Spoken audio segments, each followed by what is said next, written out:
रहीम यार खान में तमाम इदारों को मुतवक्की सैलाब के पेश नज़र अलर्ट कर दिया गया है, जबकि ज़िले में दफ़ा 144 नाफिज है। आइंदा 36 से 48 घंटों में 10 से 12 लाख क्यूसेक का सैलाबी रेला गुजरेगा।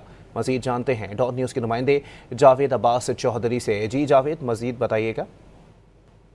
जी बिल्कुल, सैलाब की ताज़ा तरीन सूरत हाल के मुताबिक इस वक्त चाचड़ा के मकाम से जो है वो 2,70,000 क्यूसिक का सैलाबी रेला गुजर रहा है, जबकि आइंदा 36 से 48 घंटों के दौरान यहाँ पर जो है वो 10 से 12 लाख क्यूसिक का जो है सैलाबी रेला गुजरेगा, जिसके लिए ज़िला रहीम यार खान में हंगामी हालत नाफज कर दी गई है। दफ़ा 144 का नफाज हो गया है। ज़िला भर में जो है वो 21 मेडिकल कैंप कायम कर दिए गए हैं, जबकि 186 किलोमीटर लंबी दरियाई पट्टी में मौजूद 3 लाख से ज़्यादा लोगों को जो है वो महफूज मकामात पर मुंतकिल करने का सिलसिला भी जो है वो जारी है। इसके साथ साथ यहाँ मैं बताता चलूँ कि डिप्टी कमिश्नर रहीम यार खान के मुताबिक 2010 में आने वाला सैलाब जो था वो भी इतना बड़ा सैलाबी रेला नहीं था। इस वक्त इतने बड़े सैलाबी रेले के गुजरने की वजह से जो है वो हंगामी इक़दाम किए जा रहे हैं। दरियाओं के पुश्ते जो हैं उन पर मिट्टी और पत्थर डालकर उन्हें मजबूत किया जा रहा है, जबकि इसके साथ साथ यहाँ मैं आपको बताता चलूँ कि ये सैलाबी रेला जो है वो चाचड़ा के मकाम से गुजरेगा